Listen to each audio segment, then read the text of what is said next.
We must eradicate them. Can't control it. Can you imagine how insignificant he must have felt? This is the truth about demons. Stop myself.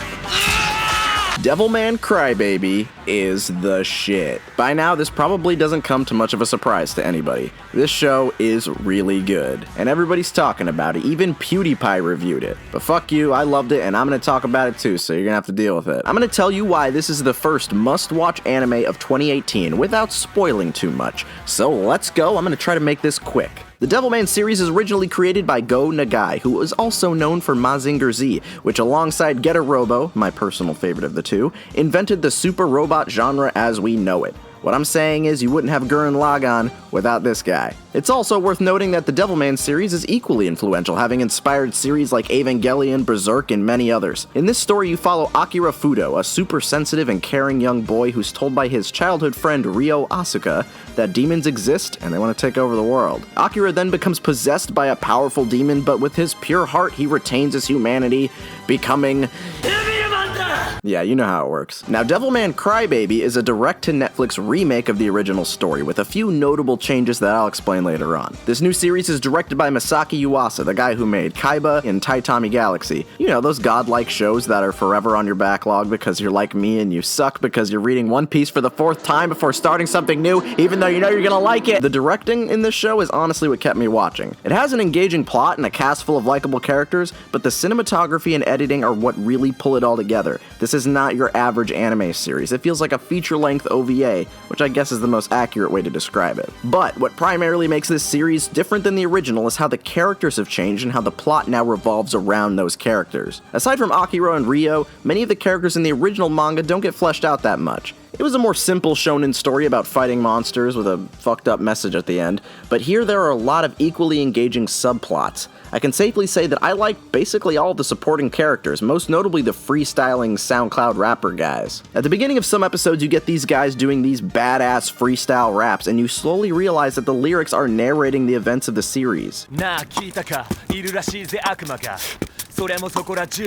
Our main character Akira is also a lot of fun to follow. After he becomes Devilman, he changes completely, becoming much more aggressive and confident, but while still retaining his sensitivity. In the original manga, they mention that he's a little bit of a crybaby, but here they decide to make it his primary trait. Except instead of his tears showing his weakness, he only cries when he sees other people suffering. He's driven by his empathy and his desire to stop anyone from feeling bad. It's a lot of fun watching a hero who's completely badass, but is also a sweet little soft boy. And then we have Ryo, who is way too complicated to explain. Ryo is the opposite of Akira, and he has little to no empathy whatsoever. It's worth noting that he differs from his manga counterpart in a lot of ways, but I feel like overall this new version of Ryo fits perfectly with the new series. Plus, it's a lot of fun to watch these two polar opposites interact with one another. That's kind of the whole point of the show. Overall, the series stays true to the core concepts of the original, while adapting it with more modern storytelling. Akira experiences the same situations in this series, but everything is set under a different emotional context. Let's take a quick look at Akira's confrontation with the first few demons that he fights, Gelmer and Cyrene. In the manga, Akira is simply sitting at home when Gelmer sneaks in and attacks him with little to no provocation. Right after that, Cyrene just busts through the ceiling, grabs Akira, and then they just keep fighting. It's all pretty quick.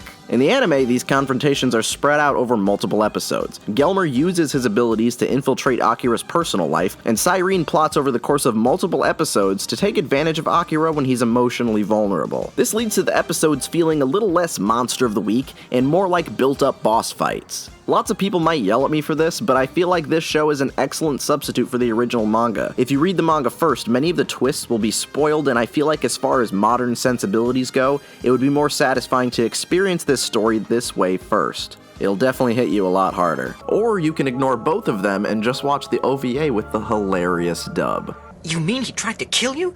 Incredible. And then he died. Is it okay for me to wear my shoes in here? I don't give a shit. Dad, our dog's dead. I couldn't stand not having a bath every day. Let me know next time. I'll soap your tits for you.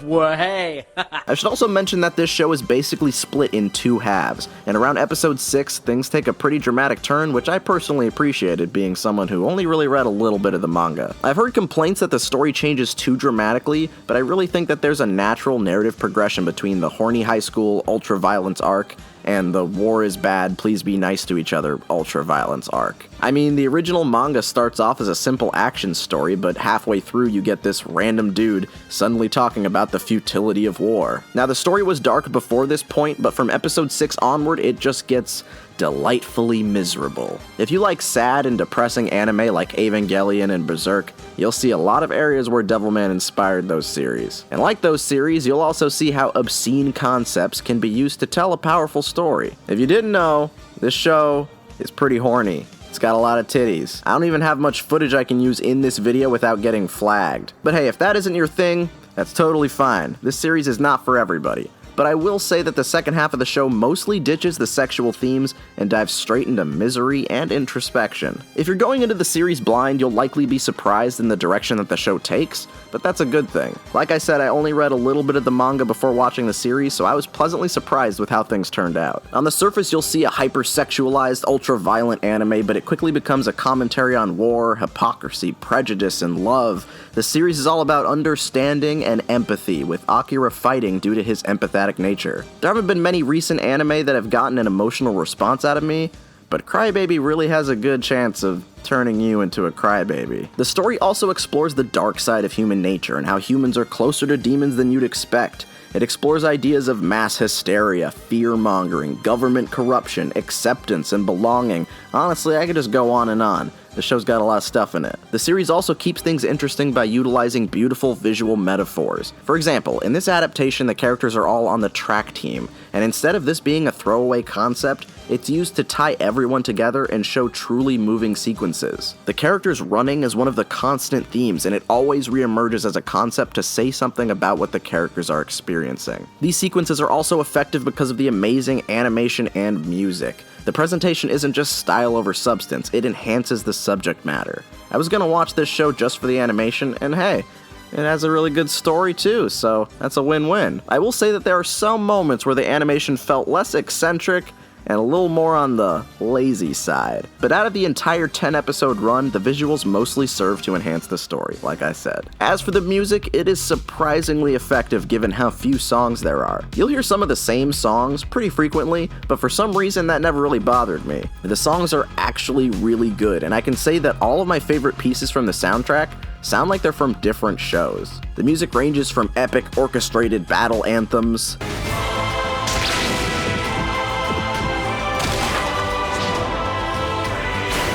to pounding club beats and synthwave.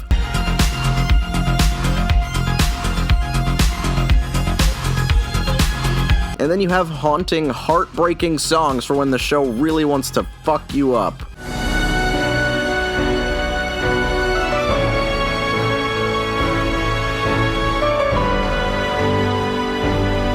Yeah, so I like the music a lot. Really, everything about the presentation is on point with this series. It also helps that you get a bunch of interesting characters, engaging storylines, and themes that resonate very well considering our current social climate. It's no accident that this show has themes of acceptance and prejudice. If you don't believe me, Donald Trump is literally in the show. Either way, I really feel like this series is worth it. Go Nagai made one of the most iconic stories in manga history, but in the West, not a lot of people know about him. Now that we have an easily accessible series featuring one of his main narratives, people can actually see what they were missing out on. Hell, I got halfway through the original manga back in the day, and only just now came around to finishing it because of this series. The show's only 10 episodes, and to get through it all, it'll probably take you under 4 hours. But just get ready to be sad, because Devilman Crybaby really hits you hard. 9 out of 10. Watch it, you coward. Fuck you! Hey there, thanks for watching my YouTube video. If you liked it, I have a lot more where I talk about other shows and movies and games and stuff. If you want some more hot takes, you can follow those little Twitters down there. And if you want to join those beautiful people on the side of the screen, then you can head to the Patreon where I have lots of extra goodies. The devil